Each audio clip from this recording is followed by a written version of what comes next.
Well, welcome to the Herb of the Week with me, your host and instructor of the Botanical Medicine Study course, Stephanie Georgia. I want to thank all of you who are subscribing to this channel and liking my videos. Welcome to everyone. I really appreciate it, and I'm so excited to share this wonderful journey with you. It feels like spring has really tried to sprung, as they say, and I hope all of you who have been upended by severe weather from what seems like an endless, very severe winter, that you're coming along in the cleanup and so on. All the best to you. It's time for spring tonics and spring detoxes, and this spring is really feeling like we want to start out on the right path with our health after such a record winter. For this week, we are continuing our liver health herb series with an herb you can find in many a forest and meadow, especially at this time of the year in the Northern Hemisphere. For this week's herb of the week, we'll be exploring Gallium aperine, and this delightful herb has all sorts of common names, which include cleavers, and one of my personal favorite, mutton chops. I have no idea why they chose that name, but mutton chops. Now, gallium, or cleavers, as it is most commonly known, is an annual herbaceous plant of the family Rubiaceae. The Rubiaceae family, not to be confused with Rubiaceae, a town in Brazil, this family is a family of flowering plants, which is commonly known as the coffee family, the madder family, or the bedstraw family. For those of you who are wanting to name lots of kittens or puppies from large litters that you don't know, you're running out of names, Gallium has some of the best common names in Old English herbals, and here are a few. Gooseweed. Apparently geese really like this plant. I don't know if you want to name a kitten or a puppy gooseweed because geese are kind of mean. Hitchhikers, clivers, bedstraw, small goosegrass, not to be confused with other plants, also known as goosegrass, catchweed, sticky bop, sticky bud, sticky back, sticky molly, robin run the hedge, sticky willy, sticky willow, sticky jack, grip grass, sticky grass, bobby buttons, whippy sticks, Velcro plant, which obviously is not in Old English herbals, but my favorite is bort. Now, you can find it mostly in herbals as clivers, so it's Clivers, or cleavers. Or you can be a sophisticated herbal person and look for gallium aperine. It's sold as supplements mainly as either gallium or cleavers. I have a link to a very wonderful American herbal company in the program notes that sells both the seeds and the dried herb. And you can see from all of these wonderful names, one of the main characteristics of this herb is that it sticks to things. The species is native to a wide region of Europe, North Africa, and Asia, and it stretches from the Canary Islands all the way to Japan. It's now naturalized throughout most of the Americas, meaning the whole shebang, North, South, and Central America. I had the deep pleasure of living in central Minnesota for a year, and one of my coworkers was a field naturalist for the state. She's a delightful person. She's also an artist and introduced me to all kinds of lovely things like Field Naturalists of Minnesota's book club.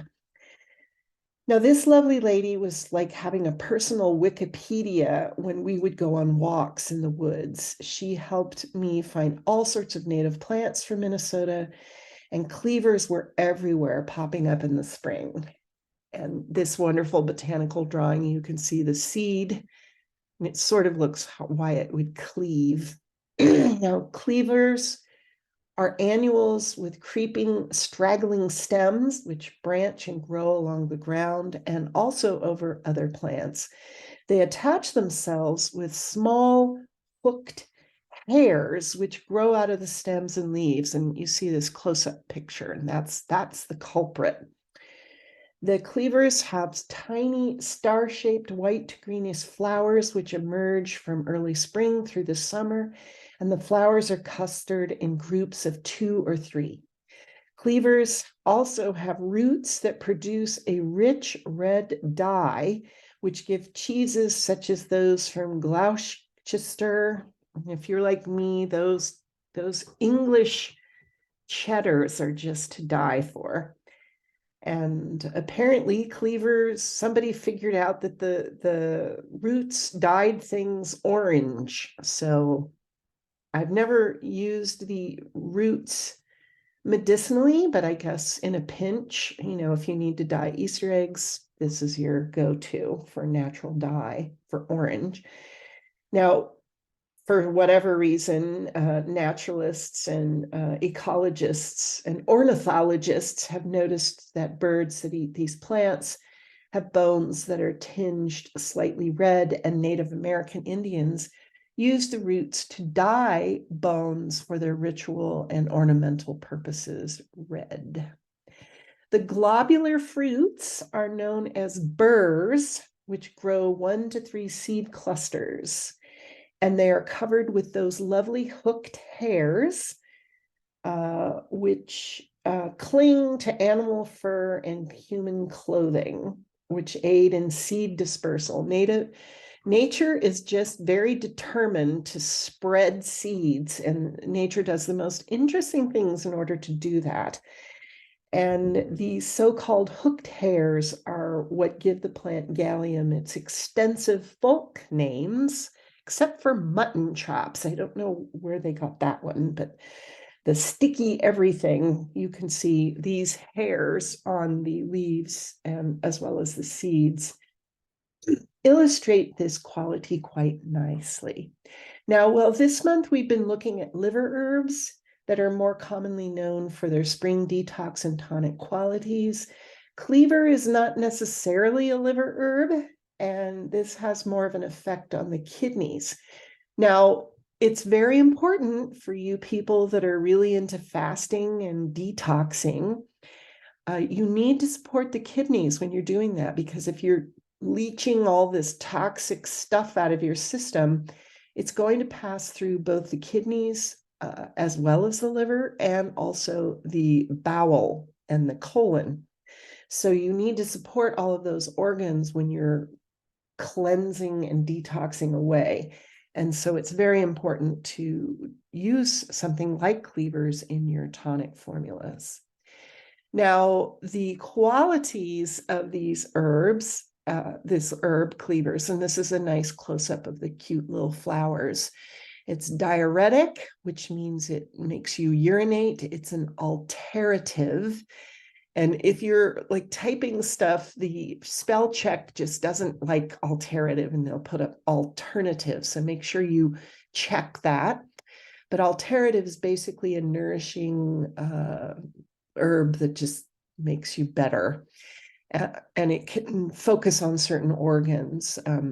And it also has anti-inflammatory properties, mostly probably from those hook hairs. It's a tonic herb. It's also got astringent properties, mainly because it has a lot of tannins in it. And it stimulates lymph flow in the body. Now, David Hoffman, famous British medical herbalist and one of my favorite authors, as well as my teacher, I had the pleasure of studying with him for a year through the California School of Herbal Studies. And he's also the author of the main book that I recommend in the Botanical Medicine Study course. And you can get it both on Kindle or Nook, but I highly recommend getting it in hard copy. It's just, I don't know. It's difficult when you have a reference book to use a Kindle. I just am not good at it. Maybe younger people are better at that, but I just like holding the book and being able to look things up in the index and put, a bookmark in things. It's, just an action that obviously dates me, but I just prefer it that way. So I highly recommend, if you're only going to get one book, get his book on medicinal herbalism and get it in hard copy. It's worth the investment. But David Hoffman says that cleavers are one of the best tonics to get the lymphatic system moving. It gets things moving, and it has a combined action on the lymphatics as well as being diuretic. And due to these two qualities, it's an excellent herb to help the body get rid of not great stuff, which is loosely termed toxins. And toxins is not really a completely medically correct term, but it's sort of like the term woke. We know what it means, but you can't define it. But this herb is really good for helping the body get rid of toxins. And I think it's a must in any sort of spring detox or tonic formula. As I said, Cleavers is a great herb to include in any sort of formula for skin problems, such as psoriasis and eczema, and any type of approach to skin problems. And we'll go into this in great detail in the Botanical Medicine Study course. Information on how to participate that in the program notes of this video. But if you're looking at any type of skin problem, you really have to do some sort of detox and alterative formula, because the skin is expressing something internally. And I know Orthodox medicine doesn't always agree with that, but I can tell you in clinical practice, it always works. So you need to get at the root of the problem and then also heal topically. So Cleavers is really an important herb to include in any kind of formula for skin problems. It's also a really good herb for any sort of bladder or urination issue. And the only caution that I've seen in the literature is because it's such an effective diuretic, if you have diabetes of any sort, either type 1 or type 2, or you are suffering from any type of blood sugar imbalance, which leads to things like diabetes, you need to be careful with this herb because it can actually dry you out, which is very unpleasant. Now, poultices and washes made from cleavers were traditionally used to treat a variety of skin ailments, such as light wounds and burns. As a pulp, it's been used to relieve poisonous bites and stings. And if you're going to make a poultice, you use the entire plant above ground, unless you want to dye your skin orange. And you apply it directly to the affected area. Now, with any type of topical herbal use, I highly recommend doing a skin patch test. I don't want you to slather this on a hives and then you break out in more hives if you're allergic to it for whatever reason. So take a little bit, crush the herb, put it on your wrist or the skin on your lower belly. That's the thinnest skin in the body, and see if you break out in welts. If you don't, then it's safe to use. If you do, please don't do this because I don't want you to get worse. And this herb is actually best taken fresh. You can put it in a blender with some water and drink it as a green smoothie. And it can also be taken as a tincture or as a tea. Now, if you harvest it on your own and you're not using it all at once, it's best to freeze it because it can ferment easily. And if you want to dry it, I suggest using a dehydrator. Now, the chlorophyll, which is that lovely green substance in this plant, is very healing, and there are many constituents in this herb. And here's some wonderful Scrabble words. You want to name your horse, your race horse. You see the word tannins. Those are things that are very astringent. And the specific tannin for cleavers is called gallotannic acid. And this information comes from a wonderful article. I've given you the link to it. It's from the Journal of Indo-American Pharmaceutical Science from a researcher in Iraq in 2018. So it's a pretty recent article.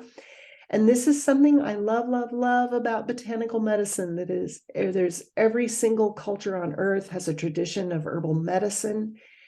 And currently there are scientists everywhere figuring out how nature does it by analyzing the chemistry. And I want to give credit to this wonderful journal and all the researchers there.